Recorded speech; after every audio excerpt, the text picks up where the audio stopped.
Halo semuanya, selamat datang di YouTube channel di Official Auto. Akhirnya kita berkesempatan langsung untuk menjajal ataupun melakukan test ride dari dua produk motor listriknya Astra Honda Motor. Ini adalah produk terbaru. Di sebelah kanan saya adalah Honda Icon E dan di sebelah kiri saya adalah Honda CUV-E. Ini motor listrik terbaru yang juga melengkapi dua portofolio dari AHM sebelumnya, dari PCX listrik dan juga Honda IM1E. Nah, bagaimana rasa berkendara dari kedua motor ini? Teman-teman tonton videonya sampai selesai.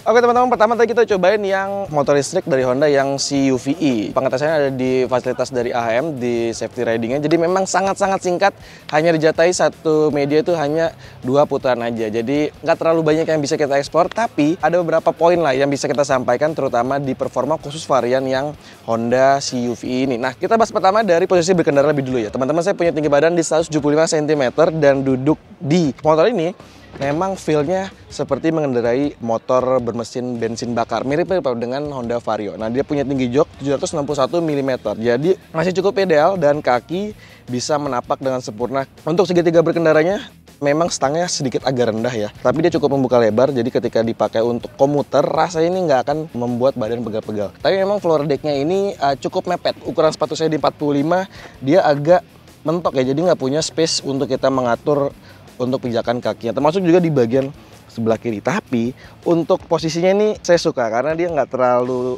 rendah banget dan juga nggak terlalu tinggi banget. Joknya juga tebal dan juga dia punya space yang lebar, jadi ini bisa mengcover area bokong dengan baik ya, terutama juga di bagian belakang sini. Nah, buat teman-teman yang ingin tahu bagaimana first impression kita soal desain itu, teman-teman bisa lihat di video sebelumnya. Kita bahas fokus kepada performa dan juga rasa berkendaranya. Oke, ngomongin handlingnya. Jadi kan ada beberapa obstacle yang disediakan, mulai dari trek lurus, tanjakan, turunan, lalu juga ada water crossing, ada juga tikung-tikungan seperti itu. Nah, dia menyajikan handling yang cukup rigid untuk sebuah motor listrik. Memang bobotnya diracik seperti motor bermesin bakar. Dia di depan pakai suspensi teleskopik, di belakang pakai suspensi tunggal ada di sebelah sisi kiri. Nah, untuk bannya dia pakai ukuran yang sama di 100/90 ring 12 inci. Jadi memang handling yang ideal ini berkat di sisi bobot ya, terutama juga di bagian jok bawah sini adalah penempatan 2 baterai. Jadi antara bobot tengah, depan, dan belakang ini balance, yang efeknya adalah handlingnya ini terasa rigid dan juga memberikan kepercayaan diri. Nah teman-teman, untuk spesifikasi dia pakai baterai 29,4 ampere hour dan juga 50,26 volt atau sekitar 1,478 kWh. Nah, jarak tempuhnya adalah 80,7 km untuk sekali pengisian baterai penuh. Nah, dengan rangkaian motor listrik dan juga baterainya, dia mampu menyuplai tenaga sampai dengan 6 kW atau sekitar 8 horsepower di 3.500 rpm dan torsinya di 22 Nm pada putaran mesin 2.300 rpm. Kemudian untuk rate powernya ada di 5,6 horsepower. Nah, ini motor listrik yang punya kemampuan ataupun spesifikasi yang memang menjanjikan untuk kebutuhan harian. Nah, dia dibekali dengan 3 drive mode. Pertama adalah standar, sport, dan juga econ. Yang paling saya suka sih adalah mode sportnya tentu, karena memang menghasilkan gaya berkendara ataupun power yang lebih buas. Tentu juga tapi berkaitan dengan daya baterainya ya. Kalau misalnya kita pilih sport terus, tentu juga supply daya yang dibutuhkan baterai jadi lebih besar. Nah, kita juga tadi cobain tanjakan di sana dengan posisi berhenti, lalu kita langsung gas lagi. Pakai econ bisa, pakai standar juga bisa, dan pakai sport juga bisa. Jadi membuktikan bahwa motor listriknya, output dan powernya ini bisa menaklukkan tanjakan yang cukup curam yang tadi sudah kita coba tadi. Teman-teman, juga tadi kita lewati water crossing dengan ketinggian 20 cm. Jadi tadi udah coba sih nggak ada masalah, nggak ada isu, dia bisa lewatin dengan sangat mulus karena memang cukup tinggi ya. Untuk ground clearance ada di 139 mm. Dan tentunya juga perangkat-perangkat vital seperti motor listrik dan tentunya baterai memang ada di atas sudah dibekali dengan proteksi keamanan anti air yang sudah diperhitungkan. Nah, sekarang kita pindah ke Honda Icon E. Motor ini memang diperuntukkan sebagai motor komuter yang AHM sebut sebagai motor yang lincah. Karena memang secara data, berat kosongnya ini hanya 89 kg, nggak sampai 90 kg. Tapi ketika ditambah baterai dengan sekitar bobot 11 kg, ya hampir lah mendekati 100 kg gitu ya. Tapi memang masih terhitung sangat ringan.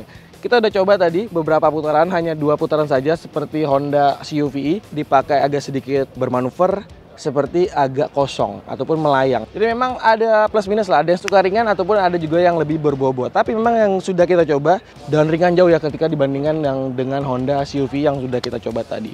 Oke, saya lanjut ke posisi berkendara. Jadi saya punya tinggi badan 172 cm. Nah, si Icon ini dia punya tinggi jok di 742 mm dan ground clearance di 132 mm. Jadi teman-teman bisa lihat kaki saya bisa sangat-sangat menapak dengan sempurna, bahkan cenderung sedikit menekuk. Dan posisi berkendaranya memang ini adalah motor komuter yang didesain serileks mungkin. Stangnya membuka sedikit lebar. Dan memang highlight saya adalah ini aja nih, footrestnya yang sedikit agak naik, jadi agak menggantung kakinya, kurang nyaman ketika dipakai untuk jarak jauh. Nah, untuk suspensinya di bagian depan dia pakai teleskopik dan di bagian belakang dia pakai suspensi ganda. Karakternya dibuat medium, tidak keras dan juga tidak empuk. Nah, untuk speknya dia pakai baterai berkapasitas 30,6 ampere hour dan 48 volt atau sekitar 1,469 kWh. Nah, untuk pengisiannya dari 0 sampai 100% butuh waktu sekitar 7 jam 20 menit dan posisi 25 sampai 75% bisa tuntas dalam waktu 3,5 jam. Nah, ketika terisi penuh bisa berkendara ataupun bisa diajak riding sampai 53 km berdasarkan pengetesan WMTC. Dia punya tenaga di 1,81 kWh atau sekitar 2,4 horsepower pada 618 rpm dan torsinya 85 Nm. Nah, untuk rate powernya di 1,5 kW atau sekitar 2,4 horsepower. Untuk top speednya diklaim bisa dipacu sampai 55 km per jam. Tadi kita udah coba, ada dua drive mode, pertama Econ dan juga standar. Econ ini ketika dipakai memang sangat-sangat membatasi outputnya. Jadi untuk menggapai 30 km per jam ini agak sulit. Tapi ketika dipindah ke standar, nah dia baru akan terbuka untuk mencapai kecepatan 40 km per jam. Cukup mudah lah, tapi memang ketika di atas 40 dia agak-agak slow sampai sekitar 45 sampai 50 memang agak sulit. Lebih menitik beratkan ataupun difokuskan sebagai motor yang lincah, tapi bukan sebagai motor yang untuk kencang-kencangan. Nah, teman-teman, itulah tadi hasil impresi berkendara yang sangat-sangat singkat dengan dua produk dari Honda. Nah, dari dua produk ini menurut kalian mana yang paling pantas dan layak untuk dibawa ke garasi rumah? Sampaikan di kolom komentar dan sampai jumpa di video berikutnya.